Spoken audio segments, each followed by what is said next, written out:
बंगाल, तीन को मांग रहे थे जहां भारतीय जनता पार्टी को बड़ा झटका लग सकता है।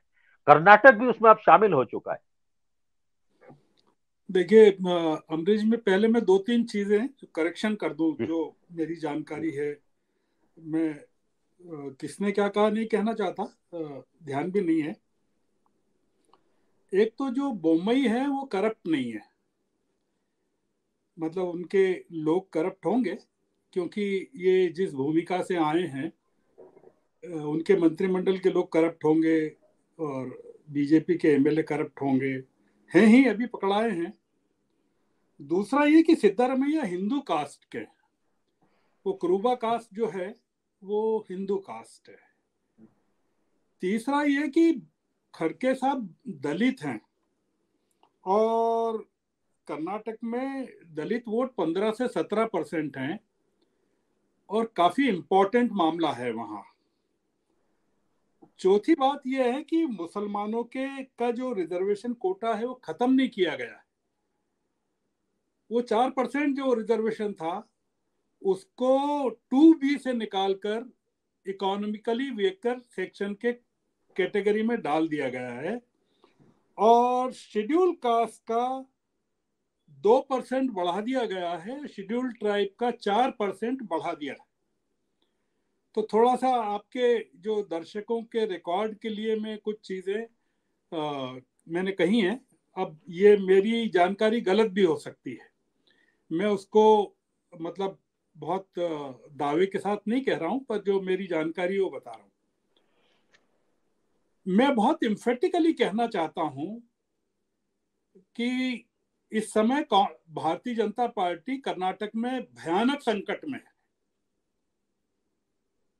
कोई इफ और बट का सवाल नहीं है। ये 2018 में भी राजस्थान, मध्य प्रदेश और छत्तीसगढ़ के साथ सत्ता में नहीं आई होती, इसको बहुमत नहीं मिला था, इसको 8 सीटें कम मिली थी, पर सरकार तो कुमार स्वामी की बनी, वो 14 महीने चली भी, और उसके बाद किस तरह से जोड़ तोड़ करके भारतीय जनता पार्टी की सरकार बनी ये सबको पता है। तो भारतीय जनता पार्टी के लिए कर्नाटक कभी कंफर्टेबल स्टेट रहा नहीं है, और इस बार भारतीय जनता पार्टी की सरकार के जाने के कई कारण हैं। उसमें एक सबसे बड़ा कारण अमरीश जी ये है कि अलावा इसके कि 40% का कमीशन, और अभी पकड़ा है 6 करोड़ रुपए घर से और 40 लाख रुपए रिश्वत लेते हुए पकड़ा है, वो एक अलग मुद्दा है। पिछले 37 सालों से कर्नाटक में कोई भी पार्टी दोबारा सत्ता में नहीं आई है। आखिरी बार 1985 में आई थी। तो इसलिए राहुल गांधी की भारत जोड़ो यात्रा ने बहुत सारे डायमेंशंस चेंज कर दिए हैं। मैं आपको एक जानकारी और शेयर करना चाहता हूं कि राहुल गांधी 5 अप्रैल को कोलार जा रहे हैं। कोलार वो जगह है जहां से उनके भाषण ने 2019 के भाषण ने उनको 2 साल की सजा दिलाई है, और वहां एक बहुत बड़ी रैली का आयोजन हो रहा है जिसमें कोई 1 लाख लोग आ सकते हैं, उससे ज्यादा आ सकते हैं।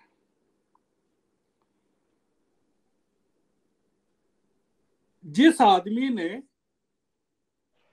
बाबूराव चिंचनसुर 2019 में गुलबर्गा में खरगे साहब को हराने में प्रमुख भूमिका निभाई थी,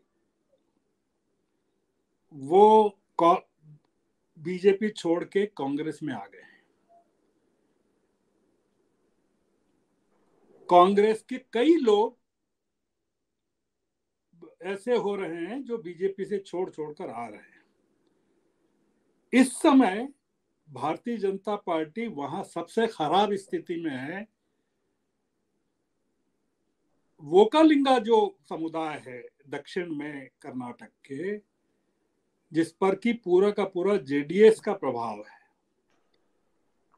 और लिंगायत जो हैं नॉर्थ में और सेंट्रल में, जिस पर कि येदुरप्पा का प्रभाव है, वो खसक रहा है।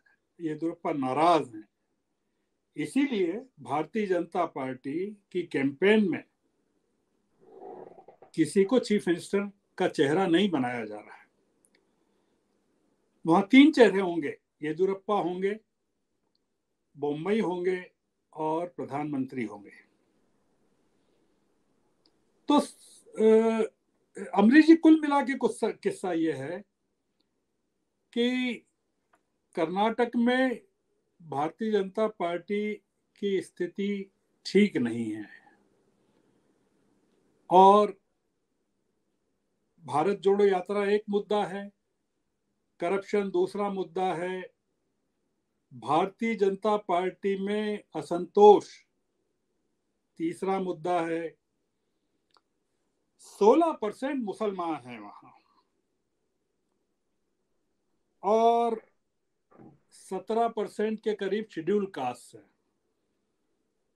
7% के करीब शेड्यूल ट्राइब हैं,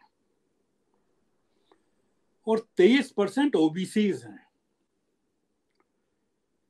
भारतीय जनता पार्टी इस समय अपना पूरा जोर जो लगा रही है ओबीसी, शेड्यूल कास्ट और शेड्यूल ट्राइब को अपने तरफ साधने में लगा रही है।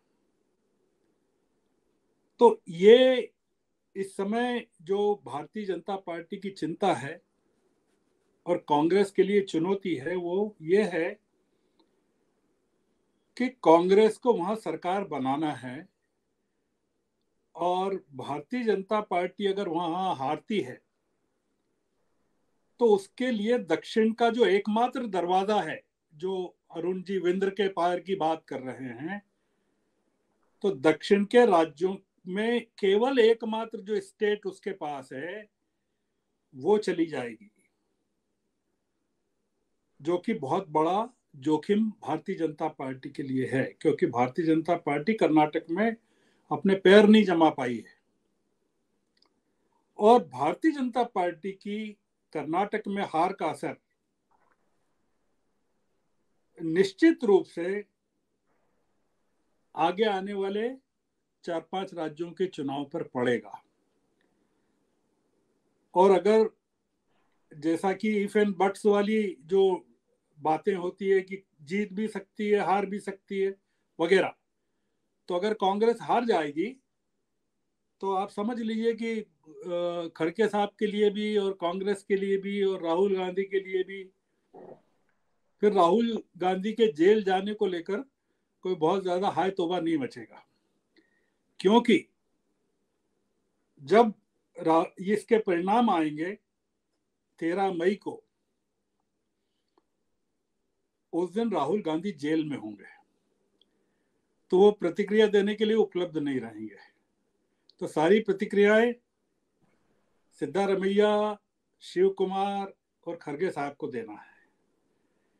तो जो मेरी जानकारी है वो मैंने आपसे शेयर की कि जो इक्वेशंस हैं कर्नाटक के, और कैसे कर्नाटक और आंध्र और तेलंगाना और तमिलनाडु को हम बहुत अलग करके नहीं देख सकते हैं। तो तमिलनाडु में, केरल में भी, केरल की बॉर्डर लगी हुई है, तमिलनाडु की बॉर्डर लगी हुई है, तो केरल, तमिलनाडु, आंध्र और तेलंगाना चारों जगह विपक्ष की हुकूमतें हैं। तो इसलिए ये तेलंगाना की, कर्नाटक की जो चुनाव है वो मेरे लिहाज से काफ़ी इम्पोर्टेंट है, और उसका जो परिणाम है वो उत्तर भारत की ही नहीं, वो 10 मई का अरुण जी बता रहे थे इम्पोर्टेंस, पूरे देश को प्रभावित करने वाला है, और इसकी जो गूंज है वो पूरी दुनिया में जाने वाली है।